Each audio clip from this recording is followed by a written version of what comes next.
आमिर खान साहब, तो इसका क्या मतलब है? क्या मुसलमानों को कोई इस्तेमाल कर रहा है? जब ये प्रशासन ने साफ कर दिया, सरकार ने साफ कर दिया कि आई लव मोहम्मद का पोस्टर लगाने पर कार्रवाई नहीं हुई है, उसके बाद कौन भड़का रहा है मुसलमानों को जो मस्जिद से पत्थर लेकर वो निकल रहे हैं? अरे नहीं मुस्कान जी, पहले ये जो टीका लगा के जोशी जी जैसे कालनेमी बैठे हैं। अरे दूसरे का नंबर है मनीष जी, पानी पी लीजिए। अरे आपको जोशी जी कोई हक नहीं है। अरे कैसे बोल रहे हो बीच में? दूसरों के शब्द में कैसे बीच में घुस रहे हो? खान साहब के उसमें कैसे बोल रहे हैं? टीका लगा खान साहब को अपना पक्ष नहीं रखने दे रहे। आप रखने देते हैं, अतिक्रमण कर रहे हैं। भारतीय जनता पार्टी के लोग हमको नहीं बोलने देंगे, सड़क में हमको नहीं बोलने देंगे, टीवी में हमको नहीं बोलने देंगे, देश ऐसे नहीं चलेगा। बारी पे बोलिए भुवन जोशी, अब आप आमिर खान साहब के वक्त पे भी आप ही बोलेंगे तो कैसे काम चलेगा? खान साहब बोलिए। देखिए मुस्कान जी, मैं खुद उन्नाव का रहने वाला हूँ। पुलिस झूठ बोल रही है। अच्छा, जो आई लव मोहम्मद लिखा गया था उसको हटाने पे, फाड़ने पर फिर वहां पर जुलूस निकला है और कोई त्योहार नहीं था, कोई बड़ा वफात नहीं था, कोई मसला नहीं था।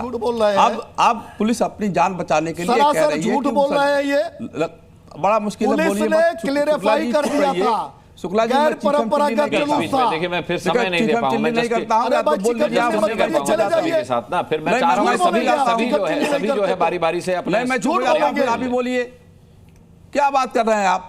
मैं उसी जिले का रहने वाला हूं, मैं जानता हूं क्या हुआ वहां पर। मैं गवाह हूं वहां का। चाहते हैं किसी तरह का माहौल बना रहे। शुक्ला जी, आप बोलेंगे कि हमको भी बोलने देंगे? मैं मनीष, आप दबा को रखेंगे मुसलमानों को दबा के रखेंगे क्या? आप मुस्लिम समाज को दबा के रखना चाहते हैं? मुस्लिम समाज का व्यक्ति अगर टीवी पे आ गया तो उसको भी दबाएंगे आप? नहीं बोलने देंगे आप? समाज के नहीं बोलने देंगे तो हाँ, आपको भी नहीं बोलने देंगे हम। समाज का आपको भी नहीं बोलने देंगे। मैं डॉक्टर हूँ, कोई जाहिल आदमी नहीं हूँ, पढ़ा लिखा आदमी हूँ। झूठ नहीं बोल, आप बोलने दो, झूठ आप बोल रहे हो। ठीक है, झूठ आप बोल रहे हो। मनीष जी तय कर लेंगे, पुलिस का फेवर आप ले रहे हो। झूठ बोल रहे हैं, तय कर लेंगे। जांच कराओ ना, जांच करा लो। सरकार एक कमेटी बना के जांच करा लो कि हाँ ये आई लव मोहम्मद का बवाल हुआ है, किसी जुलूस पर बवाल हुआ है। एक जांच कमेटी बैठा लीजिए आप। जांच कमेटी में अगर आता है, जो सही आता है उसको मान लीजिए आप, सबको बंद कर दीजिए आप। लेकिन ये नहीं है। मैं तो ये कहता हूँ I love Mohammad, I love Bhagwan Ram, I love Krishna, I love सारे चीजें। ठीक है, ठीक है। आप नहीं, फतवा आ जाएगा, क्या आ जाएगा, क्या मतलब है? मेरे हुजूर सल्लल्लाहु अलैहि वसल्लम, कुरान शरीफ में सुन लीजिए, कुरान शरीफ में आया है कि किसी के भगवान को बुरा मत कहो। हम क्यों कहेंगे किसी को बुरा? हम नहीं कहेंगे किसी को बुरा। अगर हम बुरा कहेंगे तो वो मुझे बुरा कहेगा। सारे भगवान के मानने वाले लोग एक हैं, सारा इंसान एक है। आप तो बड़े बुजुर्ग हैं, मैं आपसे जानना चाहता हूं, ये लिखा है कुरान पाक में कि भाई किसी के भगवान को मानना बुरा नहीं है, लेकिन क्या ये भी लिखा है कि किसी अल्लाह के अलावा अगर अल्लाह को कोई नहीं मानता है तो वो फिर सब काफिर हैं? नहीं, ऐसा कुछ नहीं लिखा है। अच्छा, ऐसा कुछ नहीं लिखा है। आप बताइए 1400 साल पहले या 1500 साल पहले हुजूर सल्लल्लाहु अलैहि वसल्लम मदीना में पैदा जा रही है। खान साहब नहीं सुन लीजिए, खान साहब पूरा कर लें, फिर आप ही के पास आता हूं। आज भी मूर्ति तोड़ी गई है। आज इसी पे रहने दो विक्रम। तो जो सवाल पूछे गए एंकर उसका जवाब दूंगा। क्या जवाब? अरे भाई मैं कंडेम करता हूं उसको, मूर्तियां तोड़ रहे हैं, मैं कंडेम करता हूं उसको, मैं कंडेम करता हूं उसको। भाई आप भी जो बैठक कर रहे हैं, मैं कंडेम करता हूं उसको। जो लोग मूर्तियां तोड़ रहे हैं, मैं दिन की बात बता रहा हूं, सुन लीजिए भाई सुन लीजिए। मैं डिबेट छोड़ चला जाऊंगा मुस्कान जी, मैं डिबेट छोड़ के चला जाऊंगा अगर इस तरह से गुंडागर्दी होगी। अच्छा नहीं, खान साहब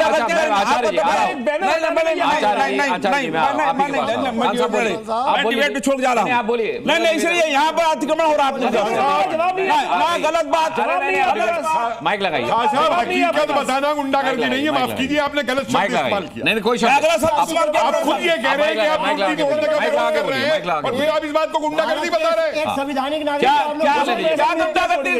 संविधान के साथ शब्द इस्तेमाल किए ना अभी, क्या कि ये गुंडागर्दी आप कर रहे हैं। अरे भाई नहीं बोलने देंगे, ये संत है, ये संत है। आप प्रोफेसर आप बताइए मैंने क्या कहा गलत कहा? ठीक है, मैं अपनी बारी में बोल रहा हूं तो मुझे बोलने नहीं दिया जा रहा है। ठीक है, बोलिए। मैं अभी इनके बाद आप ही के पास आ रहा हूं, आप ही के पास आ रहा हूं। मैं कह रहा हूं कि बिल्कुल नहीं, जो लोग दूसरे के खुदाओं को बुरा कहते हैं वो दीन इस्लाम से खाली जाए। फतवा आ जाए चाहे कुछ भी आ जाए, जो लिखा है वो लिखा है। हुजूर सल्लल्लाहु अलैहि वसल्लम मस्जिद नबी में बैठे थे और एक जनाजा निकला यहूदी का और उठ के खड़े हो गए। जब खड़े हो गए तो लोगों ने कहा कि आप यहूदी का जनाजा है, इसमें कैसे खड़े हो गए? अभी बात आ रही थी ये कहने की, क्या कहने की, क्या कुछ कह रहे थे कि ये फतवा आ जाएगा, फला आ जाएगा, आप जो कह रहे हैं कि भाई सभी के गॉड, सभी के भगवान जो हैं उनकी बेइज्जती नहीं की जानी चाहिए, किसी की बेइज्जती नहीं करनी चाहिए, सबको मानना चाहिए, एक दूसरे का सम्मान करना चाहिए। और जो आपने कहा कि हुजूर सल्लल्लाहु अलैहि वसल्लम के जमाने में, उनके जमाने में हिंदू नहीं थे, उनके जमाने में नहीं हिंदू नहीं थे, मदीना शरीफ में हिंदू थे। किनकी मूर्तियां थी? किनकी मूर्तियां थी? किनकी मूर्तियां थी? वो कहाँ यज्ञ की परंपरा थी साहब, इस्लाम के जहाँ वहाँ जिस अरब के अंदर बात करते हैं, अगर आप जाके पढ़ेंगे वहाँ यज्ञ के परंपरा है, यज्ञ के कुंड मिल रहे हैं आज की तारीख में, भगवान राम की वहाँ पर मूर्तियां, वहाँ फोटो मिल रही है, वहाँ पर अगर आप जाके इराक के अंदर कब्जा कर लीजिए, जाइए कब्जा करिए, मूर्तियां आज जाइए कब्जा करिए। एक हिंदू वहाँ नहीं है, मिले हुए हैं, एक हिंदू नहीं है, मक्का मदीना में एक भी हिंदू नहीं है, एक भी पढ़े लिखे, आप डॉक्टर हैं, पढ़े लिखे, मुझे बताइए शोध की आवश्यकता है जनाब? मैं कह रहा हूं इराक के अंदर गुफाओं, अच्छा ठीक है आचार्य विक्रमादित्य, अब मैं सवाल पूछ रहा हूं आपसे, उस पर आइए। अब मैं अच्छा भवन जी, नहीं मैं नहीं बोलने दूंगा इनको, नहीं इनको भी नहीं बोलने दूंगा, आपको बोलने दिया उन्होंने, नहीं मैं बोलने दिया, हमेशा टोका, फिर भी आपकी बात पूरी हो गई। आप हिंदू चला रहे हैं, मैं सद्भावना चला रहा हूं, एक मालिक के बच्चे हैं, एक बैनर के ऊपर बवाल हो रहा है, तो जिनकी मूर्तियां आपने तोड़ दी, जिनके मंदिर आपने तोड़ दिए, बोलने तो भवन जोशी नहीं दे रहे। जाइए, हिम्मत हो तो ये बात सोचने की बात है कि एक बैनर के ऊपर बवाल किया जा रहा है कि जिनके मंदिर तोड़ दिए गए, जिनकी मूर्तियों को विध्वंस कर दिया गया, पूरी तरह से निस्तेनाबूद कर दिया गया, उनका क्या हाल रहा होगा? आज पत्थर लेके घूम रहे हैं, उनका क्या स्थिति है? मुझे बताइए ना, क्या स्थिति है? और कह रहे हैं कि इस्लाम में नहीं है, इस्लाम का आरंभ भी भवन जी आपके बोलने से इसको कहा गया है, जो मूर्ति उपासक थे, जो मूर्ति को खंडन करते हैं, कुरान की आयत नंबर बताऊं क्या? कुरान की आयत नंबर बता देता हूं मैं, जिस आयत के अंदर लिखा है कि मूर्ति पूजक जो है वो उनकी उनको किसी तरह से जीवन में जीने का हक नहीं है। तो जहां जो इनको याद नहीं है जनाब, जो शोध में खराब हो रहा है, वही बता रहा हूं इनको।